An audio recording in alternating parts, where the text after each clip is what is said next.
persetujuan dan pertimbangan atas Surat Presiden nomor 42/07/2025 tanggal 30 Juli 2025 tentang amnesti terhadap 1.116 orang yang telah terpidana diberikan amnesti, termasuk Saudara Hasto Kristianto. Tetapi juga Ibu menegaskan bahwa kita mendukung pemerintah.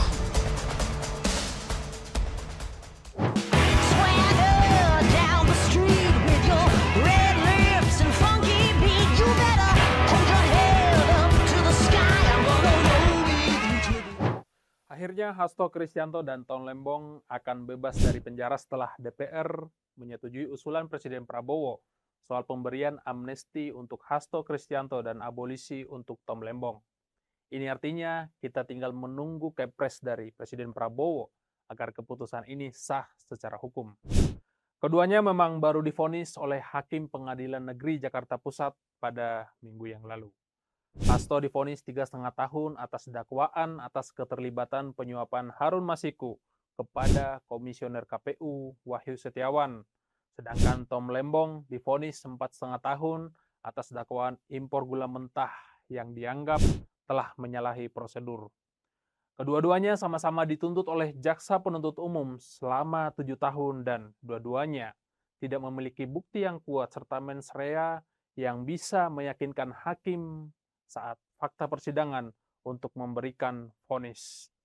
Baik Hasto maupun Tom Lembong, kedua kasus ini memang lebih kental dengan aroma politiknya daripada aroma hukumnya sendiri. Kita semua tahu Tom Lembong adalah lawan politik dari Jokowi dan teman-temannya yang sempat membuat malu wajah Jokowi dan keluarganya pada Pilpres 2024 yang lalu. Lalu Hasto bagaimana? Ini lebih kental lagi warna politiknya.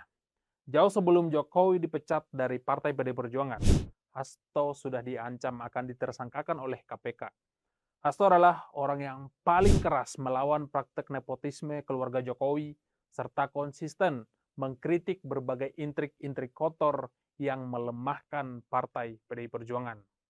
Begitu Jokowi dipecat, Hasto langsung menjadi tersangka dan kemudian ditahan berbulan-bulan di rumah tahanan KPK hingga menyelesaikan proses peradilan pada pembacaan vonis yang berlangsung pada minggu yang lalu.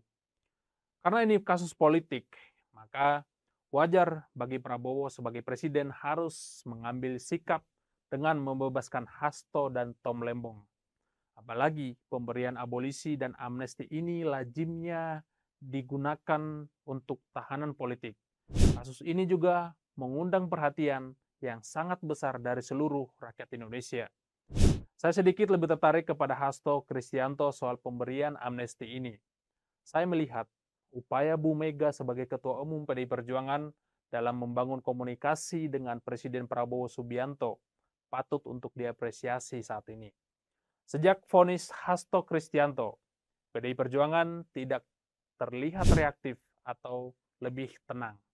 Saya melihat ada hal baik yang sedang menanti Partai PDI Perjuangan dari Presiden Prabowo begitu Hasto divonis penjara 3,5 tahun. Setelah Hasto divonis, seluruh kader PDI Perjuangan dimobilisasi ke Bali dengan alasan agenda BIMTEK. Sebagian orang menyangka jika BIMTEK ini adalah kedok untuk mempersiapkan kongres yang akan menentukan langkah PDI Perjuangan ke depannya. Lawan-lawan politiknya berharap BIMTEK ini sebagai respon dan rasa panik atas vonis Hasto Kristianto yang berujung pada perombakan luar biasa struktur internal Partai PDI Perjuangan. Tentu ini yang sangat diharapkan oleh Mulyono dan ternak-ternaknya. Jika Partai PDI Perjuangan pecah, agenda melumpuhkan Bu Mega akan jauh lebih mudah. Tapi faktanya jauh di luar dugaan mereka. Kongres inilah yang nantinya akan menentukan kepengurusan organisasi. Penentuan Sekjen Partai PDI Perjuangan, apakah masih akan tetap dipegang oleh Hasto Kristianto atau tidak? Lalu sekaligus menentukan sikap Partai PDI Perjuangan. Apakah PDI Perjuangan akan ada di sisi oposisi atau berkoalisi dengan pemerintah saat ini. Dan sepertinya deal politik antara Bu Mega dan Prabowo memiliki titik temu. Ketika para kader sedang berkumpul di Bali, amnesti diberikan kepada Hasto di waktu yang sama. Bahkan Ketua Harian Gerindra Sufmi Dasko Ahmad dan Mensesnek Prasetyo Hadi harus terbang secara khusus ke Bali untuk menyampaikan pesan dari Presiden Prabowo kepada Bu Megawati Soekarno Putri. Bu Mega dan Prabowo mencapai kata sepakat, sekalipun terkesan agak pragmatis yang mengedepankan urusan politik di atas hukum. Tapi itulah politik, segala sesuatu harus jemput bola. Tidak ada kesepakatan yang datang dengan sendirinya. Satu sisi, Bu Mega terlihat berhasil memastikan hubungan dengan Prabowo Subianto semakin kuat sekaligus membuktikan jika Partai Gajah yang baru lahir di Solo harus gigit jari.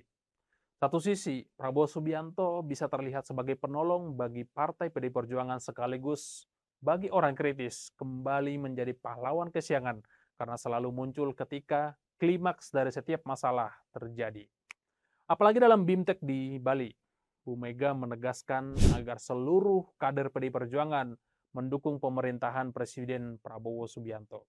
Ini artinya potensi Partai PDI Perjuangan masuk ke dalam kabinet Merah Putih semakin besar, apalagi isu reshuffle kabinet dan gejolak partai pendukung koalisi seperti Partai Golkar semakin menguat. Dari sisi internal, BIMTEK di Bali sedikit mengundang napas lega bagi tubuh PDI Perjuangan. Momen Puan Maharani saling merangkul dengan Prananda Prabowo dengan latar Bu Mega yang tersenyum seolah menjawab jika urusan internal PDI Perjuangan sudah selesai sepenuhnya. Dari sisi eksternal, momen foto bersama Bu Mega, Bu Puan, Prananda Prabowo dengan Dasko dan Prasetyo Hadi, itu rasanya sudah menjawab semua tanda tanya selama ini. Tidak ada lagi faksi-faksi yang berpotensi menjadi celah bagi musuh untuk memecah belah partai banteng ini. Tidak ada lagi kelompok-kelompok yang merasa tersaingi atas potensi kader lainnya yang memang terlihat lebih baik. Semua harus kompak, semua harus satu komando dengan Bu Mega sebagai Ketua Umum untuk mendukung pemerintahan Prabowo Subianto. Lalu mengapa Bu Mega memutuskan untuk all out mendukung Prabowo? Bukankah mendukung di saat krisis kepercayaan kepada pemerintah pada saat ini sedang tinggi-tingginya adalah sebuah kesalahan besar bagi partai sekelas PDI Perjuangan? Bukankah jika teguh pada garis oposisi akan lebih menguntungkan secara elektoral, juga menguntungkan secara psikologis dan kepercayaan diri partai akan semakin tinggi? Bukankah dengan konsisten menjadi oposisi, maka suara rakyat oposan akan beralih ke Partai PDI Perjuangan sebagai satu-satunya partai yang mau menyuarakan nurani rakyat? Saya melihat justru ketika PDI Perjuangan memilih berseberangan dengan Prabowo Subianto, maka partai ini akan semakin mudah untuk diobok-obok di internal partai sendiri. Jelas, ini sebuah kerugian besar bagi partai sebesar PDI Perjuangan. Andai Bu Mega berhadapan dengan Prabowo Subianto pada saat ini, maka akan ada kekuatan politik lain yang merangkul Prabowo. Kekuatan inilah yang selama ini menjadi parasit di tubuh PDI Perjuangan dan berhasil menghisap darah dan kekuatan PDI Perjuangan hingga kalah di Pilpres 2024 yang lalu. Semua karena kepercayaan besar yang diberikan oleh Bu Mega. Bukan tanpa perhitungan, tetapi karena rasa sayang kepada parasit tersebut. Kadangkala, bukan musuhmu yang membunuhmu, tetapi orang yang kamu percayai yang akan membunuhmu sendiri. Pepatah itu sepertinya akan menjadi trauma berat dalam buku sejarah politik PDI Perjuangan. Jika kekuatan itu sampai bergabung dengan Prabowo, maka PDI Perjuangan semakin tenggelam di 2029. Dan bukan hanya PDI Perjuangan yang akan tenggelam. Kekuatan Prabowo Subianto dan koalisinya juga bisa dihisap dan perlahan-lahan digerogoti dari dalam. Kerjasama antara Bu Mega dan Prabowo Subianto didasari atas rasa saling percaya, mengingat musuh dalam selimut akan jauh lebih berbahaya. Pengalaman adalah guru terbaik. Rasanya tak mungkin Bu Mega dan Prabowo akan mengulangi trauma yang sama kepada orang yang sama lagi. Maka Hasto Kristianto adalah harga mati sebagai syarat saling merangkul antara PDI Perjuangan dengan pemerintah. Toh Prabowo juga tidak akan kuat telinganya jika PDI Perjuangan dalam mode oposisi 100%.